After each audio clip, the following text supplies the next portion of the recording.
Perhaps one of the most trickiest part of learning French is getting the pronunciation right, especially if you care about having an authentic French accent. When you first started learning French, maybe decades ago, you quickly realized that there are big differences between the way that the words are pronounced in English versus in French, even when they looked or were spelt in the same way. Well, one reason for this is that we tend to stress the syllables differently in French than you do in English. In today's lesson, I will show you how you can start to subtly change the way you emphasize syllables in French so that you can start to sound more fluent when you speak French. The first thing you need to know about French syllables is on accentue la dernière syllabe du groupe de mots.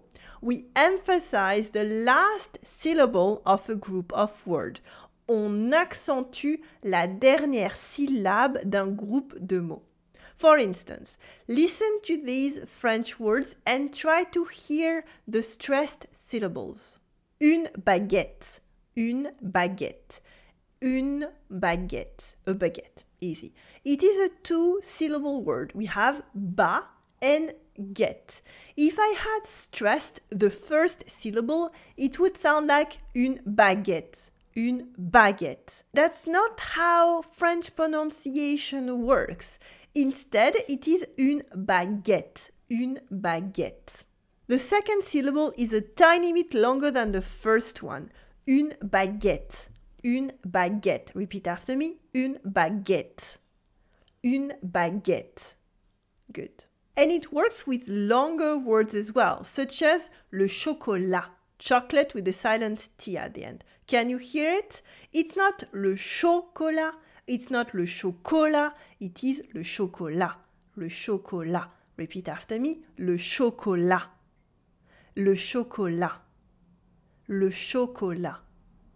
Or even longer still, la chocolatine. La chocolatine, la chocolatine, also called le pain au chocolat, le pain au chocolat, le pain au chocolat. As you might have noticed here, I said on accentue la dernière syllabe d'un groupe de mots. We stress the last syllable of a group of words. So, what's a group of words? Well, it is a group of words that fits into one breath and one meaning. Some of the details can feel a bit overcomplicated, but it is much more a question of practice and training your ear. For the details, you can find much more in the blog post for today's lesson. You will find the link to it in the description below the video. You'll find the script, extra resources, lots of examples, and it is all free. When we talk about one breath, it limits a group of words to around 9 syllables. And one meaning means that you cannot cut this group of words in the middle at random. You will lose the sense. So a group of words has to have some kind of sense.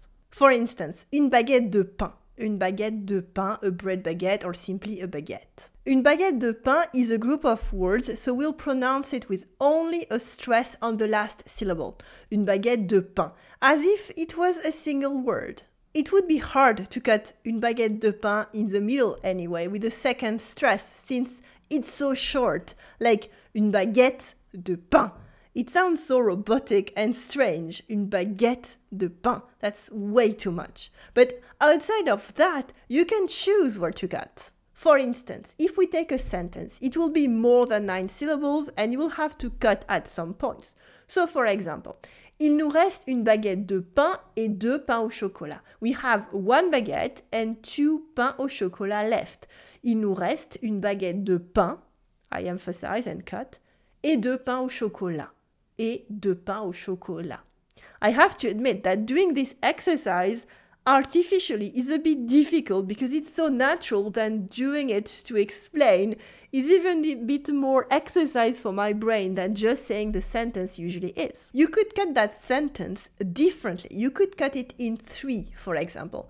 Il nous reste une baguette de pain et 2 pains au chocolat. We have 1 baguette and 2 pains au chocolat left. Here, you really emphasizes what remains, what you still have in store. Il nous reste une baguette de pain et 2 pains au chocolat. This is all that's left, nothing more. You can also cut a sentence in writing with a comma. For example, il nous reste une baguette de pain et 2 pains au chocolat. And when we talk about a group of words fitting in one breath, it also explains why French people speak so fast. Because unconsciously, it's a way for us to fit more syllables in one breath, so in one group of words. And that's why with fast-spoken French, we end up cutting letters. So for example, j'ai plus de pain au chocolat. Here, obviously, it's a bit of a joke with pain au chocolat. It means I don't have any pain au chocolat left.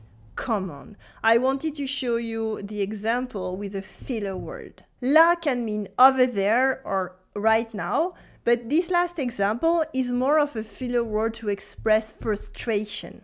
For example, tu viens demain, hein? You're coming tomorrow, right? Repeat after me. Tu viens demain, hein? Tu viens demain, hein? You could cut this one with an extra comma. For example, tu viens demain, hein?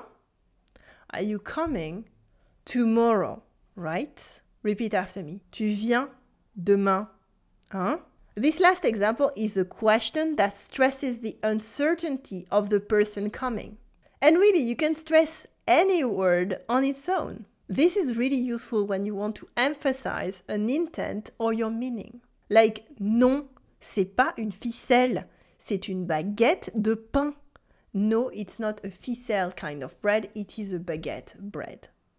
Non, c'est pas une ficelle, c'est une baguette de pain. In this example, the person is irritated by a question that comes over and over again between these two kinds of bread, and the person got it wrong again. So this is why you are really emphasizing the non, the ficelle, and the baguette de pain. This is very important in the meaning of the sentence. But finally, don't overstress yourself over that.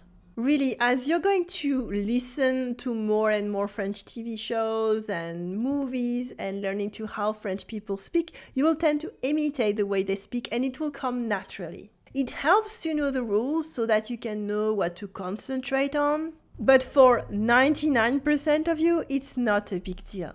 It's probably part of your accent, and accents, as you know, are super cute. But for now, let's try. How would you say this word? An airport. It is un aéroport. Un aéroport. Now this one for an elephant. Un éléphant. Easy, you just have to stress the last syllable. Un éléphant. And this one for a parking lot. Un parking. Un parking. And yes, the pronunciation rules apply even when the word comes from English. What about this one? For a songbird. We would say un oiseau chanteur. Un oiseau chanteur. We stress the last syllable of a group of words. What about this sentence? She went to the train station. Elle est partie à la gare. The last syllable. Elle est partie à la gare. This is quite neutral. Elle est partie à la gare. She went to the train station.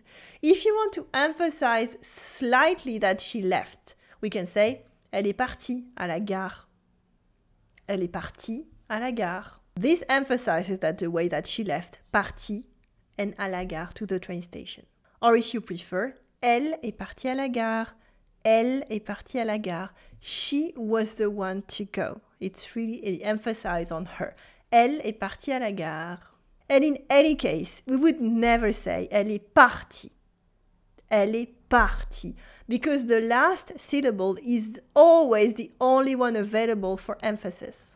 And félicitations! Now that you have the gist of pronouncing stressed syllables in French, you can dive into other problems of understanding spoken French. Grammar, vocabulary, pronunciation, that's a lot of small angles to improve your understanding of spoken French. Click right here on your screen to access the next video, and I will see you there. Allez, salut!